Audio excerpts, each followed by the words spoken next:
Hello friends, welcome back to મુક્તિસ kitchen. હું છું મુક્તિ પંડ્યા. આજે હું લઈને આવી છું દેશી ટોર્ટિલાની રેસીપી. અહીંયા તમે ચપાટીની વ્રેપ પણ કહેવામાં આવે છે આ રેસીપીને, અને આ ખાવામાં ખૂબ જ મજા આવે છે. બનાવવામાં બી ઇઝી છે અને ખાવામાં એકદમ જ ડિલિશિયસ લાગે છે. આને કેવી રીતે બનાવવાનું એ બતાવવાની છું. અને તમને જો મારી રેસીપી ગમે તો મારી ચેનલને સબસ્ક્રાઈબ કરજો, બેલ આઇકન પર ક્લિક કરજો. તો સૌથી પહેલાં અહીંયા તમારે લેફ્ટ ઓવર રોટી લઈ લેવાની છે. મેં અહીંયા 2 જેવી લીધેલી છે.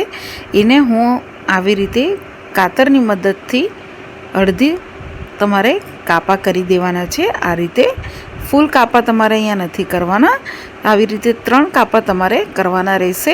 અને જોઈ શકો છો તમે. અને આ રીતે તમારે રોટલી લઈ લેવાની અને કોઈ બી કપ કે વાટકીમાં સેટ કરીને આવી રીતે તમારે મૂકી દેવાની છે. આવી રીતે મૂક્યા પછી તમારે આની અંદર સ્ટફિંગ એડ કરવાનું છે. મેં અહીંયા પહેલાંથી ફ્લાવર, બટેટા, ટમેટાં અને વટાણાનું આ રીતે સ્ટફિંગ રેડી કરીને રાખી દીધું હતું. એમાંથી આપણે 1 થી 2 ચમચી જેટલું આની વચમાં આવી રીતે રોટલીના વચમાં તમારે મૂકવાની રહેશે. જેટલું તમારે આવે એટલું જ તમારે મૂકવાનું રહેશે. આ રીતે તમે જોઈ શકો છો.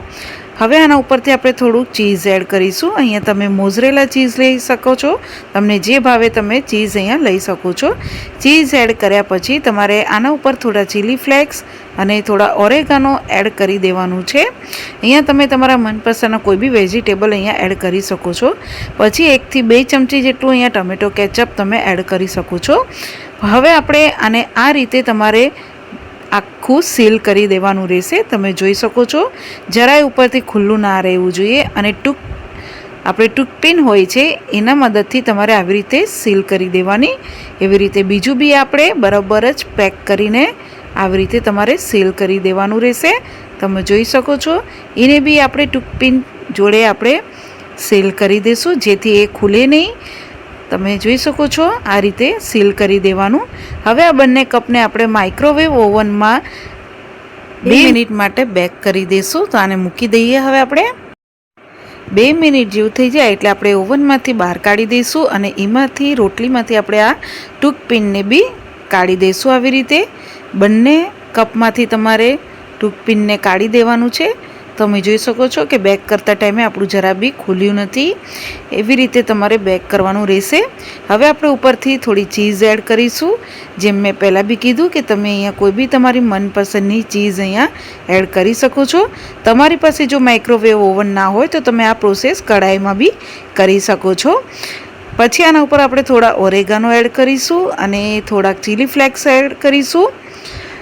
હવે આપણે ફરીથી આ બંને કપને માઇક્રોવેવ ઓવનમાં 2 મિનિટ માટે બેક કરી લઈશું, જેથી ચીઝ સરસ રીતે મેલ્ટ થઈ જાય.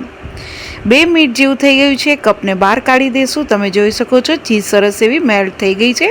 હવે આપણે આને બહાર કાઢવાનું છે. તો પહેલાં આજુબાજુથી કિનારી આપણે પહેલાં બહાર કાઢીશું અને આ રીતે કપની અંદરથી આખી ટોર્ટિયાને આપણે બહાર કાઢી દઈશું. એવી જ રીતે આપણે બીજું બી કાઢીને રેડી કરી લઈશું. તમે જોઈ શકો છો, ઇઝીલી નીકળી જાય છે ને એકદમ પરફેક્ટ આપણી બેક થઈને રેડી થઈ ગયું છે. તો આને સર્વ કરી લઈએ.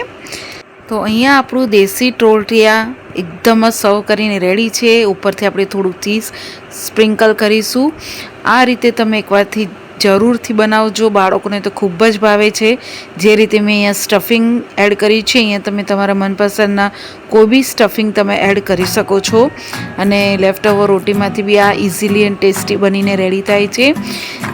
તમે આ રેસીપી ચોક્કસથી ટ્રાય કરજો, બહુ જ ટેસ્ટી લાગે છે અને બાળકોની તો ફેવરેટ બનીને રહેશે તમારા ઘરમાં. તમે એકવારથી ટ્રાય કરજો. તમને જો મારી રેસીપી આવી જોવી ગમતી હોય તો મારી ચેનલને સબસ્ક્રાઈબ કરજો, બેલ આઇકન પર ક્લિક કરજો અને મારી ચેનલને શેર કરજો. અને કેવી લાગે છે મને કોમેન્ટ્સ બોક્સમાં જણાવજો. Thank you.